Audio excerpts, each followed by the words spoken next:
स्वागत है आप सभी का एक बार फिर से हमारे चैनल राम राम जी में। दोस्तों, अगर आप अपनी लाइफ में कुछ नया सीखना चाहते हैं तो चैनल को सब्सक्राइब जरूर करिएगा। हरतालिका तीज पर बन रहा शुभ संयोग, मां पार्वती जैसी मनोकामना होगी पूरी। इस बार हरतालिका तीज के दिन रवि योग के साथ इंद्र नामक योग का निर्माण हो रहा है। आपको बता दें कि हरतालिका दो शब्दों से मिलकर बना है, जिसका अर्थ है हरत, जिसका अर्थ है हरण, और अलिका, जिसका अर्थ है सहेली। दरअसल ऐसा माना जाता है कि पार्वती मां का उनके साथियों ने हरण किया था ताकि उनकी तपस्या पूरी हो सके। हर साल भाद्रपद मास के शुक्ल पक्ष की तृतीया तिथि को हरतालिका तीज का पर्व मनाया जाता है। इस बार 18 सितंबर को यह पर्व मनाया जाएगा। हिंदू पंचांग के अनुसार इस बार हरतालिका तीज पर खास संयोग बन रहा है, जो भक्तों की सभी मुरादों को पूरा करेगा। इसके अलावा स्त्रियों को उनका मनचाहा वर भी मिलेगा। इंद्र योग से व्रती महिलाओं को अखंड सौभाग्य का वर मिलेगा। इसके अलावा घर में सुख, समृद्धि और वैभव बना रहेगा। साथ ही साथ रवि योग पति के तरक्की, ज्ञान वृद्धि और नई ऊर्जा प्रदान करेगा। हरतालिका तीज व्रत का महत्व। हरतालिका तीज व्रत के पुण्य प्रभाव से अखंड सौभाग्य की प्राप्ति की मान्यता है। इस दिन सुहागिन महिलाएं निर्जला और निराहार व्रत रखकर पति की लंबी आयु के लिए व्रत रखती है। कहते हैं कि इस व्रत को रखने से कुंवारी कन्याओं को मनचाहा वर मिलता है। हरतालिका तीज व्रत 2023 में कब है? तृतीया तिथि 17 सितंबर को सुबह 11:08 पर प्रारंभ होगी और 18 सितंबर को दोपहर 12:39 पर समाप्त होगी। उदया तिथि मान्य होने के कारण हरतालिका तीज 18 सितंबर को मनाई जाएगी। हरतालिका पूजन मुहूर्त 18 सितंबर को सुबह 6:07 से सुबह 8:34 तक रहेगा। पूजन की कुल अवधि 2 घंटे 27 मिनट की है।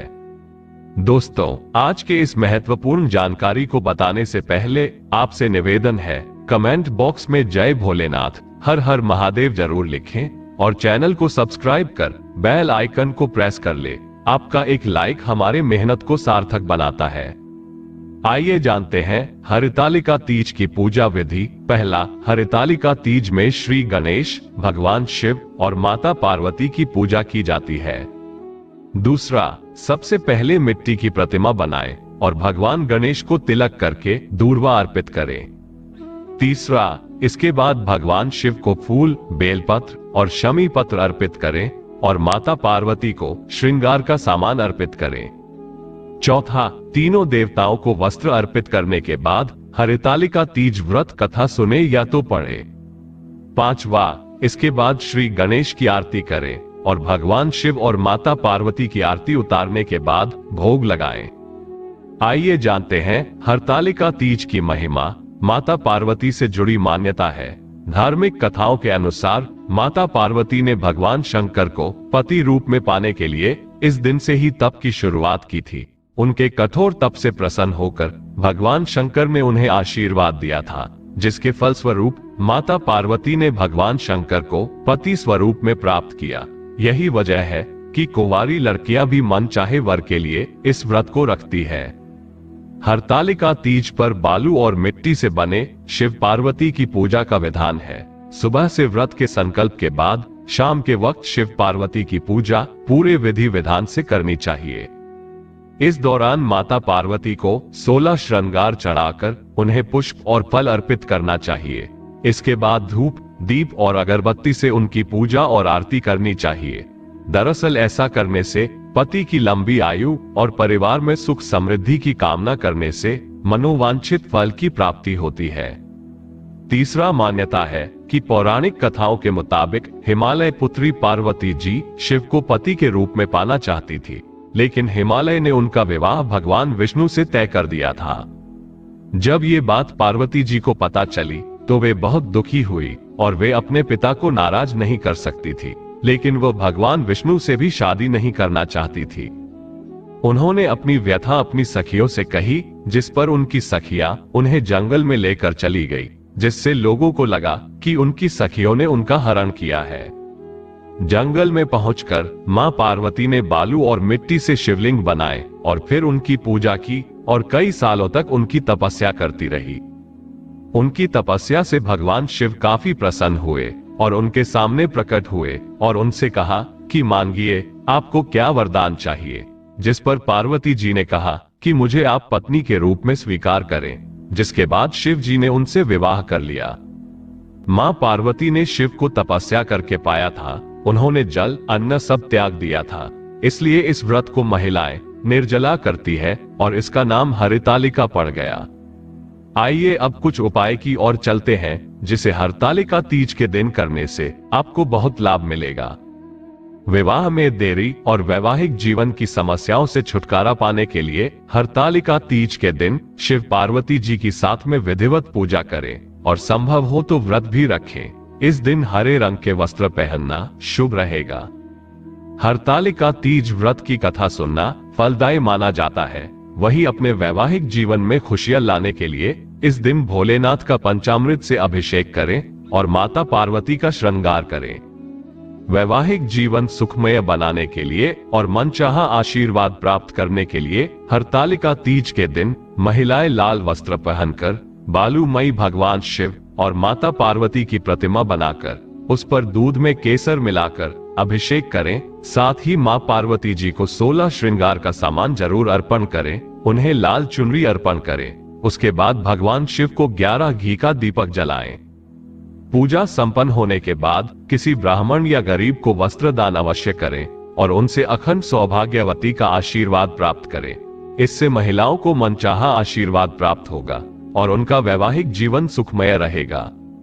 ये 16 पत्तियों के बिना हरतालिका तीज का व्रत अधूरा माना जाता है। आइए जानते हैं कौन सी है वो पत्तियां। ये है वो 16 पत्तियां जिनसे भगवान शिव पार्वती होंगे प्रसन्न। हरतालिका तीज की पूजा में बेलपत्र, तुलसी, जाति पत्र, सेवंतिका, बांस, देवदार पत्र, चंपा, कनेर, अगस्त्य, भृंगराज, धतूरा, आम पत्ते, अशोक पत्ते, पान के पत्ते, केले के पत्ते, शमी के पत्ते भोलेनाथ और मां पार्वती को विशेष तौर पर चढ़ाना चाहिए।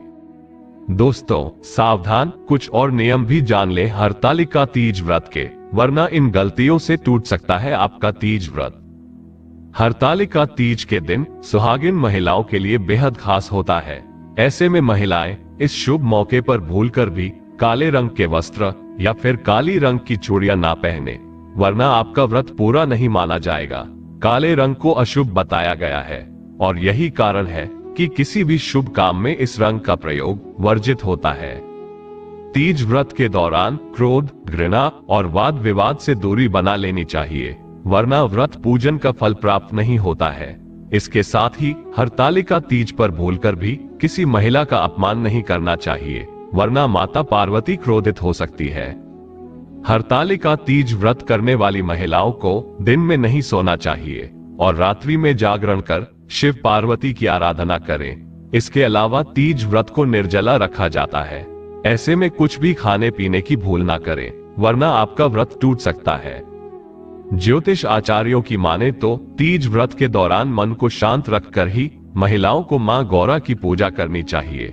इस दिन किसी पर भी क्रोध करने से बचना होगा। आपको सभी के साथ प्रेम पूर्वक व्यवहार करना चाहिए। हाथों पर मेहंदी लगाने से गुस्सा शांत होता है। ये हाथों को सुंदर बनाने के साथ साथ गुस्से को शांत रखने का भी काम करती है। इस व्रत में महिलाओं को सोना नहीं चाहिए। मान्यताओं के अनुसार इस दिन मां पार्वती और शिव की पूजा करने से विशेष लाभ की प्राप्ति होती है। धर्म विशेषज्ञों का मानना है कि किसी भी व्रत को सच्चे मन से पूरी श्रद्धा और निष्ठा के साथ किए जाने पर ही उसका फल मिलता है, क्योंकि हरितालिका तीज भी बहुत विधि विधान से किया जाने वाला व्रत है। इसलिए मन में बैर लाए बिना सभी लोगों का सम्मान करें। तो दोस्तों ये थी आज की छोटी सी जानकारी।